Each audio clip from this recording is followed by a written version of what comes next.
നമസ്കാരം, പുതിയ വീഡിയോയിലേക്ക് സ്വാഗതം. ഇന്നത്തെ വീഡിയോ ഓർഡിനറി സ്വിംഗ് മെഷീനിൽ ചെയ്യുന്ന ഒരു മെഷീൻ എംബ്രോയ്ഡറിയാണ്. ചുരിദാറിനും കുർത്തിക്കും ഉപയോഗിക്കാവുന്ന ഒരു എംബ്രോയ്ഡറി ഡിസൈനാണിത്. ഇതാണ് ഡിസൈൻ. ഞാൻ നെക്ക് വരച്ചിട്ടുണ്ട്.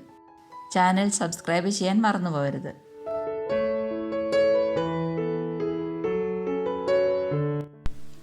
പ്രഷർ ഫൂട്ട് ഊരി മാറ്റിയിട്ടുണ്ട്. ഫീഡ് ഡോഗ് അനങ്ങാതിരിക്കാൻ വേണ്ടിയിട്ട് നമ്മൾ സെറ്റിങ്സിൽ ചെറിയ വ്യത്യാസം വരുത്തണം. നമുക്കിത് സെൻറ്ററിലോട്ട് വെക്കാം. നൂലിൻ്റെ ടെൻഷൻ കുറച്ച് കുറയ്ക്കുന്നതിന് ഇത് ലൂസാക്കി കൊടുക്കാം. ഇത്രയുമാണ് സെറ്റിങ്സ്.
സ്റ്റെം കോഡിങ്ങിൽ ചെയ്യാം.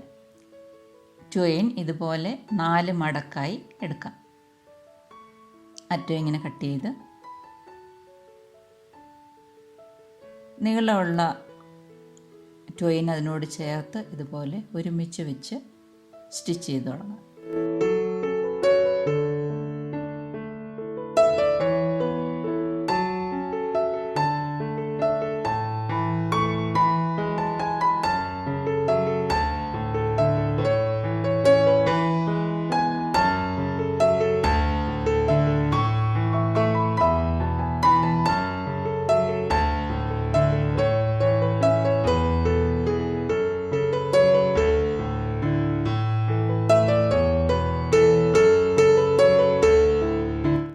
സ്റ്റെമ്മിന് കട്ടി കൂടിയ ഭാഗങ്ങളിൽ കൂടുതൽ ട്വയിനും അതിനുശേഷം കട്ടി കുറഞ്ഞ ഭാഗങ്ങളിൽ ഉള്ള ട്വയിനുകളിൽ ഓരോന്നും ഈ രണ്ടുമായിട്ട് നമ്മൾ മുറിച്ച് മാറ്റി കട്ടി കുറച്ച് കൊണ്ടുവന്ന് സ്റ്റിച്ച് ചെയ്ത് പോകാം. ഇങ്ങനെ ചെയ്യുമ്പോൾ സ്റ്റെമ്മ് നല്ല സ്വാഭാവികമായിട്ടിരിക്കും, നാച്ചുറലായിട്ട്.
വീഡിയോ നിങ്ങൾക്ക് ഇഷ്ടപ്പെട്ടു എന്ന് കരുതുന്നു. ഇഷ്ടപ്പെട്ടിട്ടുണ്ടെങ്കിൽ തീർച്ചയായിട്ടും ലൈക്ക് ചെയ്യണം. ചാനൽ ആദ്യമായിട്ട് കാണുന്നവരും സബ്സ്ക്രൈബ് ചെയ്തിട്ടില്ലാത്തവരും സബ്സ്ക്രൈബ് ചെയ്യാനായിട്ട് ഓർപ്പിക്കുന്നു. കമൻറ്റ് ചെയ്യണം. സംശയം ചോദിച്ചാൽ തീർച്ചയായിട്ടും ഞാൻ മറുപടി നൽകുന്നതാണ്. വീണ്ടും മറ്റൊരു നല്ല വീഡിയോയുമായിട്ട് കടന്നു വരാം.